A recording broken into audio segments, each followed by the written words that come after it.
மகா பெரிவா திருவடிகளே சரணம். நல்லது நடக்கும், நல்லது மட்டுமே நடக்கும். இன்னைக்கு நம்ம மகா பெரிவா ஒரு எளிமையான ஒரு வரி மந்திரம் சொல்லி கொடுத்துருக்காங்க. நமக்கு இருக்கக்கூடிய சகல விதமான பிரச்சனைகளும் தீரறதுக்கு. ஒரு நாள் மகா பெரிவா சொற்பொழிவாட்டுறாங்க. கட்டுக்கடங்காத கூட்டம்னு வச்சுக்கோங்களேன். அன்னைக்கு ஆஞ்சநேயரை பற்றி தான் மகா பெரிவா பேசிகிட்ருக்காங்க. பேசி முடிச்சதுக்கப்புறம் கேட்குறாங்க பெரியவா, யார் யாருக்கெல்லாம் என்னென்ன பிரச்சனைகள் இருக்குது அப்படின்னு. அதில் ஒவ்வொருத்தராக என்ன சொல்கிறாங்க அப்படின்னா, எனக்கு சொத்து பிரச்சனை, எனக்கு நோயால் பிரச்சனை, எனக்கு மனது பிரச்சனை, எனக்கு பணத்தால் பிரச்சனை, எனக்கு உறவுகளால் பிரச்சனை அப்படின்னு ஒவ்வொருத்தராக ஒவ்வொரு விதமான பிரச்சனைகளை சொல்கிறாங்க. அப்போ தான் மகா பெரியவா என்ன சொல்கிறாங்க அப்படின்னா, இந்த மாதிரி ஒவ்வொருத்தருக்கும் ஒவ்வொரு காலகட்டத்தில் ஒவ்வொரு மாதிரி பிரச்சனைகள் வரும். இந்த சகல விதமான பிரச்சனைகளும் தீரறதுக்கு நீங்கள் ஆஞ்சநேயரை பிடிச்சிக்கணும். நீங்கள் ஒரு ரூபா கூட நீங்கள் செலவு பண்ண வேணாம். நீங்கள் கோயிலுக்கு போய் செய்யணுங்கிறது கூட கிடையாது. ரொம்ப எளிமையான வழியில் உங்களுடைய பிரச்சனைகளை நீங்கள் தீர்த்துக்கலாம். ஆனால் நீங்கள் அந்த ஒரு வரி மந்திரத்தை 108 தடவை தினமும் சொல்லணும் அப்படின்னு சொல்லிட்டு மகா பெரியவா சொல்கிறாங்க. என்ன மந்திரம் அப்படின்னு பார்த்தீங்கன்னா, ஓம் ஹம் ஹனுமதே நமக, ஓம் ஹம் ஹனுமதே நமக, ஓம் ஹம் ஹனுமதே நமக அப்படின்னு 3 தடவை அந்த மந்திரத்தை மகா பெரியவா மேடையில் சொல்கிறாங்க. சொல்லும்போது ஒருத்தர் எந்திரிக்கிறார். ஒருத்தர் எந்திரிச்சு என்ன கேட்குறாரு அப்படின்னா, மகா பெரியவா இதை நம்ம குளிச்சுட்டு தான் சொல்லணுமா அப்படின்னு. மகா பெரியவா சிரிச்சுக்கிட்டே, நீ குளிச்சுட்டு தான் சொல்லணும்னு இல்லை, எந்திரிச்ச உடனே காலை கடனெல்லாம் முடிச்சுட்டு ஒரு விபூதியை ஒன்று போட்டுக்கோ, போட்டுட்டு ஒரு 108 முறை சொல்ல முடியல அப்படின்னாலும் ஒரு 10-11 தடவை சொல்லு.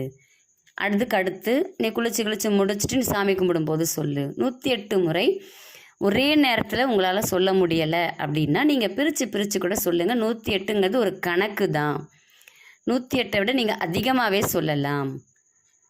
குளிக்காமல் கூட இந்த மந்திரத்தை நீங்கள் சொல்லலாம் அப்படின்னு சொல்லிட்டு மகா பெரியவா அந்த பக்தருக்கு சொல்கிறாங்க.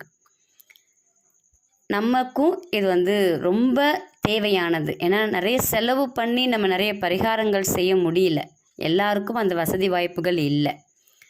அப்போது வீட்டில் இருந்தபடியே நம்ம காலையில் எழுந்திரிச்சு நம்ம குளிச்சுட்டே கூட சொல்லலாம். இல்லை காலைல ஏஞ்சி நம்மளால் முழுசாக ஒரே நேரத்தில் சொல்ல முடியாது அப்படின்னா, காலையில் நம்ம வேலையை முடிச்சுட்டு நம்ம ஒரு 9 தடவை சொல்லலாம், ஒரு 11 தடவை சொல்லலாம். பிரித்து உங்களுக்கு நேரம் கிடைக்கும் போதெல்லாம் ஆஞ்சநேயரை மனதார நினச்சிக்கிட்டு நீங்கள் இந்த ஒரு வரி மந்திரத்தை சொல்ல ஆரம்பிங்க. அதில் ஒருத்தர் கேட்குறார், இது எப்படி பெரியவா எங்களுக்கு சரியாகும்? பெரியவா சொல்லுக்கு மறுவார்த்தை இல்லை. ஆனாலும் ஒருத்தர் கேட்குறார். அதுக்கு அவர் கேட்குறார், கடவுளின் அவதாரமான ராமபிரானுடைய பிரச்சனையும் சீதாதேவியினுடைய பிரச்சனையுமே தீர்த்து வைத்தவர் ஆஞ்சநேயர்.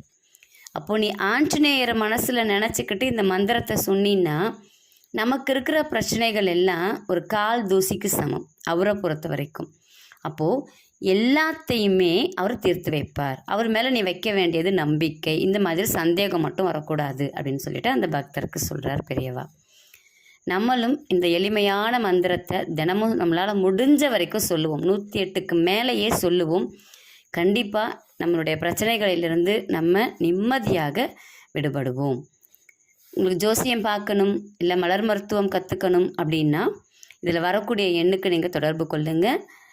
ஜோதிடமாக இருந்தாலும் சரி, மலர் மருத்துவமாக இருந்தாலும் சரி, நான் ஆன்லைனில் தான் பண்ணுறேன். நான் நேரடியாக என்னால் எடுக்கிறதுக்கு எனக்கு நேரம் கிடையாது. அதனால் நான் ஆன்லைனில் தான் முழுசாகவே பண்ணுறேன். ஜோதிடம் பார்க்குறதுக்கு நான் 500 ரூபா ஃபீஸ் வாங்குகிறேன்.